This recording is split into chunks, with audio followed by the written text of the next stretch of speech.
के सामने अपनी हर कमी रखते हैं, ऐसे हम संत सदगुरुदेव के सामने अपनी बात रख सकते हैं। तो हमें लगता है कि तुम्हारे ऊपर भगवान की विशेष कृपा है। क्या? अगर आप पुरुष संयोग ना करें तो स्त्री से आपकी आसक्ति नहीं है तो आप एक भगवत प्राप्त महापुरुष बन सकते हैं। क्योंकि त्रिभुवन में जब जब जहाँ जहाँ जिसने साधना की तो उसको स्त्री से मुँह की खानी पड़ी। शास्त्रों में बहुत वर्णन है। और तुम्हारा स्वाभाविक आकर्षण नहीं है। क्यों? तुम्हारा स्त्री की तरफ स्वाभाविक आकर्षण नहीं, बस रोक लेना है।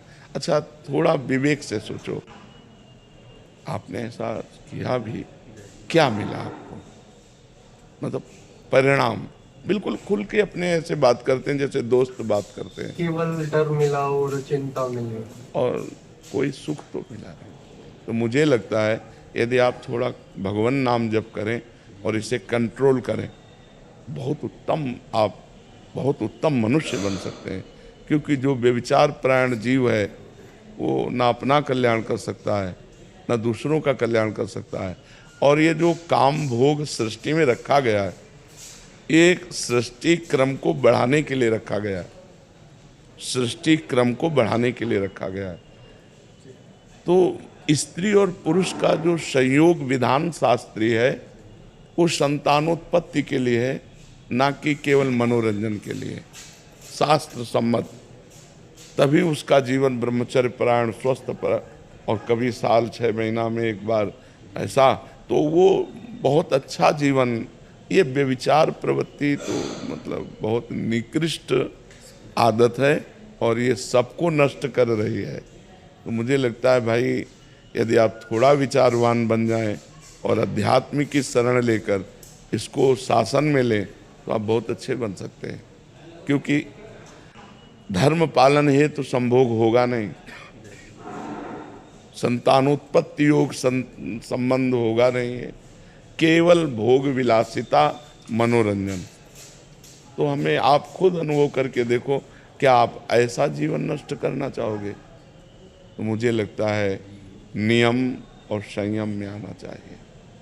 अगर आप अभी अनुभव कर लें तो कर लेने, कुछ दिन बाद हमारी बात याद कर लेना, हाथ कुछ नहीं लगेगा। अच्छा, दूसरी बात, थोड़ा विचार करो, कहाँ क्या है सुख भाई?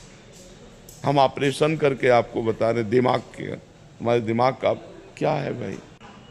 कौन सा सुख है? दुर्गंध और मल भरा हुआ है, वहीं से तुम्हारी रति है।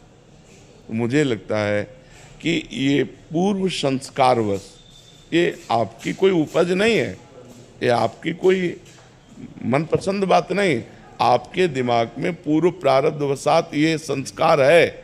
तो इस संस्कार को जीतने के लिए मनुष्य शरीर मिला है, इसी संस्कार में मिट जाने के लिए नहीं मिला है। अगर आप जीतते नहीं हैं तो मिटा देगा। कितना गंदा स्वरूप आपका होगा, चाहे वो बहन हो चाहे भाई हो, आप विचार करके देखो।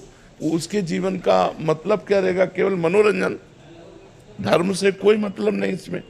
तो हमें लगता है अगर हम ब्रह्मचर्य धारण करें और भगवान की तरफ बढ़ते हुए समाज सेवा करें, अगर हमें संतान ही प्रिय है तो किसी की भी गोद नामा से हम संतान ले सकते हैं और अपने परिवार का वृद्धि कर सकते हैं। तो मुझे लगता है व्यर्थ में ऐसा अगर ना कीजिए तो बहुत विशाल जीवन बन जाए।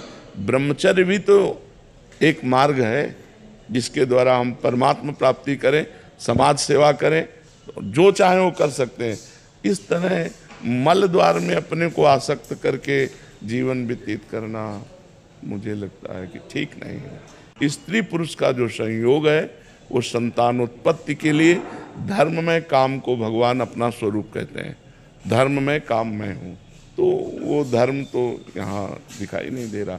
और ये आप में ही नहीं है, लाखों बच्चों में है।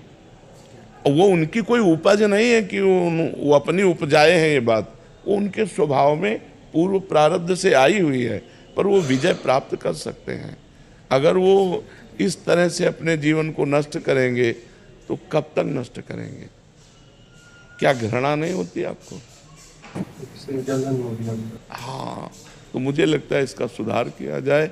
एक बात मुझसे वृंदावन में भी आके कई बारी मतलब ये 7-8 बारी देखो, अगर हमारी गंदी बात है तो हम कहीं भी जाएं, गंदी बात तो हमारी रहेगी।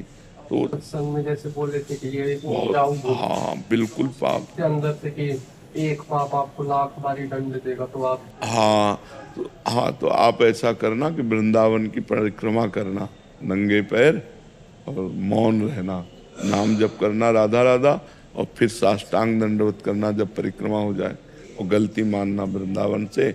बड़ा कृपालु वृंदावन है, वो क्षमा कर देगा। और धीरे से इसका सुधार कीजिए, सुधार करने से ही हमारी बात बनेगी, नहीं तो जीवन बर्बाद हो जाएगा। बच्चा इसे खराब करती है। इसीलिए वर्तमान में राधा नाम जप करो, अधिक भगवान नाम जप करो, बलिष्ठ बनो, इंद्रिय विजयी बनो, समाज सेवा करो, माता पिता की सेवा करो। संतान की आवश्यकता हो तो बहुत से लोग ऐसे हैं जो अनाथालय में संतान दे देते हैं। बहुत सी ऐसी सुविधाएं हैं जिनके द्वारा हम अपनी वंश परंपरा चलाने के लिए दूसरों की संतान, या अपने रिश्ते नातेदारों में बहुत से संतानें होती हैं, हम किसी से गोदनामा लेकर अपनी संपत्ति का अधिकारी उसे बना सकते हैं। पढ़ाएं लिखाएं, उसकी सेवा करें।